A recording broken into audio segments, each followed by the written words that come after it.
అక్క, నేను చెప్పలేను. అమ్మా, నా కూతురికి స్నానం చేయించాలని అడిగితే లంగా ఉణి కట్టుకుంటున్నాను ఆగు అందట. అలా ఉంది నువ్వు సిగ్గుపట్టాం. చెల్లి, శామ్ ఎక్కడుందో చెప్పు, తర్వాత సిగ్గుపడదు గాని. అక్క హా, అక్క మరేమో బా చెప్పు చెల్లి. శాము శాము, శాము అయ్యో చెప్పు. శాము కార్లో హా, కార్లో వెళ్ళిందక్క. ఇది చెప్పడానికా చెల్లి ఇంత సిగ్గుపడుతూ మెలకలు తిరిగిపోతున్నావు? శాము కార్లో వెళ్ళిందని చెప్పొచ్చు కదా. పోక చెప్పొచ్చు కానీ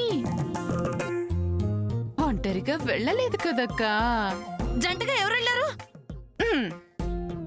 ఇంకెవరు వెళ్తారక్క? శామ్కి కాబోయేవాడు నా ముద్దుల కొడుకు సూర్య.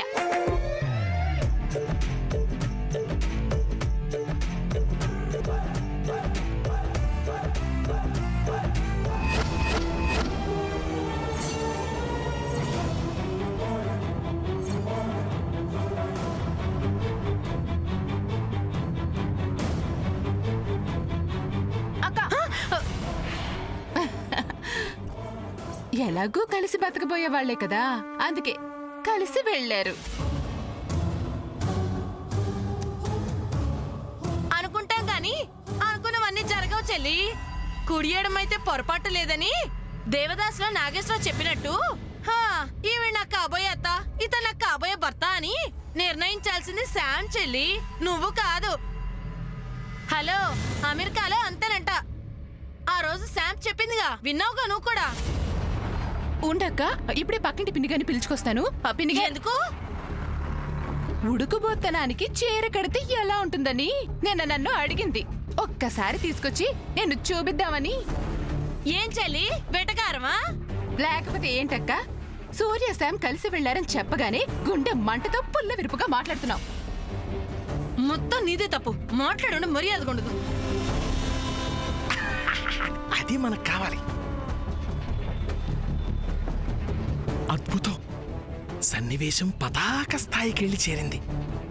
ఈ సమయంలో వీళ్ళిద్దరికీ, ఇలాంటి పరిస్థితుల్లో వీళ్ళిద్దరికీ కనపడేటట్టుగాని చెయ్యగలిగితే సిచ్యువేషన్ పతాక స్థాయికి వెళ్ళిపోయి పతంగిలా గాల్లోకి ఎగిరిపోద్ది.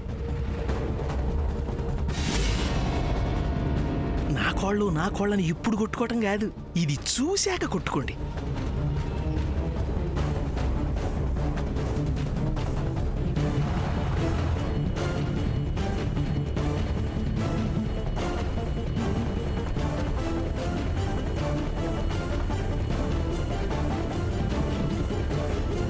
వీళ్ళెప్పుడు గొడవ పడ్డమే.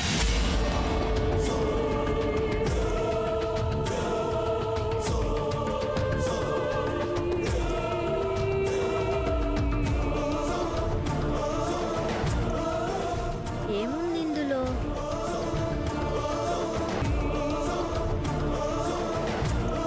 వీళ్ళకి చూపిద్దాం.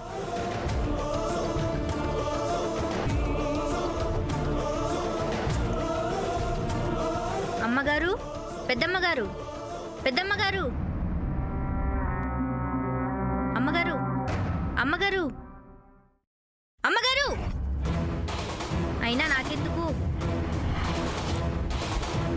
వీళ్ళు కొట్టుకోవడం మొదలు పెడితే కట్టుకున్న మొగున్నే లెక్క చేయరు. ఇంకా ఇదెంత?